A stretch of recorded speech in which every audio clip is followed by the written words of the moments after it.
السلام علیکم برائے مہربانی کمزور دل والے لوگ اس ویڈیو سے دور رہیں۔ چار چڑیلیں ایک خوفناک کہانی۔ لیمو گوٹ قبرستان گلشن اقبال کے خدمت گار انور اسلام نے بتایا کہ یہ قبرستان بہت پرانا ہے اور اس کے حوالے سے کئی قصے کہانیاں مشہور ہیں۔ کوئی کہتا ہے کہ اس قبرستان میں جنات ہیں، کوئی کہتا ہے کہ اس قبرستان میں چڑیلیں رہتی ہیں، تو کوئی یہاں پریوں کو دیکھنے کا دعویٰ کرتا ہے۔ ان باتوں میں سے کچھ تو سچی بھی ہیں، کیونکہ تمام باتوں کو جھوٹ نہیں کہا جا سکتا۔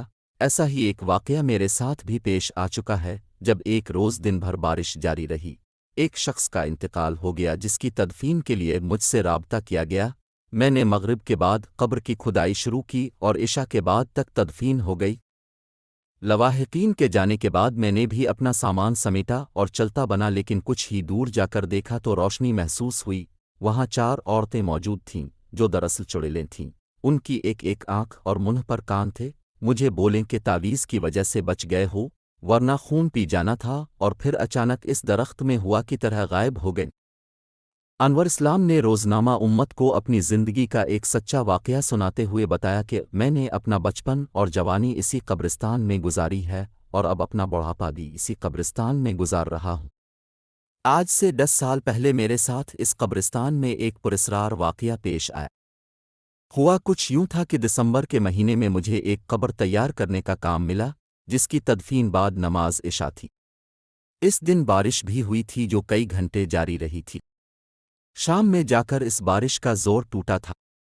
مغرب کے بعد میں نے قبر تیار کرنا شروع کی اور اپنے کام سے فارغ ہے کر میں میت کا انتظار کرنے لگا۔ میت آتے آتے کوئی 10 بجے کا وقت ہو گیا اور تدفین سے فارغ ہوتے ہوتے رات کے 11 بج گئے، جس کے بعد میں لوگوں کے جانے کا انتظار کرنے لگا۔ جب تمام لوگ قبرستان سے چلے گئے تو میں نے بھی اپنا سامان سمیٹنا شروع کیا۔ تمام کاموں سے فارغ ہے کر میں بھی گھر جانے لگا۔ ابھی میں نے آدھا قبرستان ہی پار کیا تھا کہ میں نے دیکھا قبرستان کے اندر مدھم سی روشنی ہو رہی ہے اور کچھ افراد وہاں موجود ہیں۔ اس صورتحال کو دیکھ کر میم نے سوچا کہ ابھی تک تو قبرستان میں کوئی نہیں تھا، پھر اچانک یہ لوگ قبرستان میں کہاں سے آ گئے۔ معاملے کا جائزہ لینے میں بھی اس جانب روانہ ہوا جہاں روشنی ہو رہی تھی۔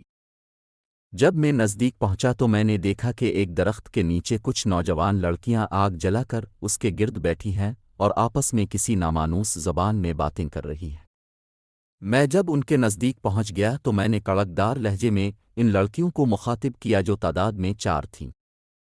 ان سے کہا کہ تم لوگ کون ہو اور اس وقت قبرستان میں کیا کر رہی ہو؟ تمہارے گھر والوں کو معلوم ہے کہ اس وقت تک قبرستان میں ہو؟ میری آواز ان لڑکیوں نے سنی کر دی اور ایک لڑکی نے نیچے منہ کیے ہوئے منمناتی آواز میں، جیسے کوئی ناک سے بولتا ہے، دیگر لڑکیوں کو کہا کہ دیکھا یہ آ ہی گیا نا ہمارے پاس۔ یہ جملہ سن کر اس کی دیگر ساتھی لڑکیاں اپنی جگہ سے کھڑی ہو گئیں۔ اب جو میں نے غور سے ان کی جانب دیکھا تو مجھے ایسا لگا جیسے میں کوئی خواب دیکھ رہا ہوں، کیونکہ ان کی ناک تھی اور نہ ہی منہ تھا۔ ان کے چہرے پر کان تھے اور صرف آنکھیں تھیں جو انتہائی سرخ تھیں۔ اب جو میں نے بھاگنا چاہا تو مجھے ایسا لگا جیسے کسی نے میرے پاہے مضبوطی سے پکڑ لیے ہوں، جنہیں میں کسی بھی طرح سے آزاد نہیں کرا پا رہا تھا۔ جس کے بعد وہ جو بھی مخلوق تھی میرے قریب آئیں اور جیسے ہی انہوں نے قریب آ کر مجھے چھونا چاہا، ان کو ایسا جھٹکا لگا جیسے کوئی شخص بے دھیانی میں بجلی کا ننگا تار چھولے۔ اس کے بعد ان میں سے ایک نے اپنی دیگر ساتھیوں کو کہا کہ اس کے پاس کوئی تعویذ ہے جس کی وجہ سے ہم اس کا کچھ نہیں بگاڑ پائیں گے۔ پھر اس لڑکی نے مجھے کہا کہ آج اس تعویذ نے تجھے بجلیا، ورنہ آج ہم تیرے خون سے اپنی بھوک مٹاتے۔ اس کے بعد وہ تمام عجیب الخلقت لڑکا ہے اس درخت کے اندر اس طرح داخل ہو گئے جسے وہ ہوا سے بنی ہوں۔ اس کے بعد میرے پاہے آزاد ہوئے اور میں وہاں سے بھاگ نکلا۔ دوسرے دن میں نے اس واقعے کا ذکر ایک نورانی عمل کرنے والے عامل سے کیا تو انہوں نے مجھے بتایا کہ تمہارا سامنا رات کو چڑیلوں سے ہوا تھا جو تمہیں اپنا شکار بنانا چاہتی تھی، مگر تمہارے گلے میں جو تمہارے مرشد کا دیا تعویذ ہے اس نے تمہاری جان بچا لی ہے۔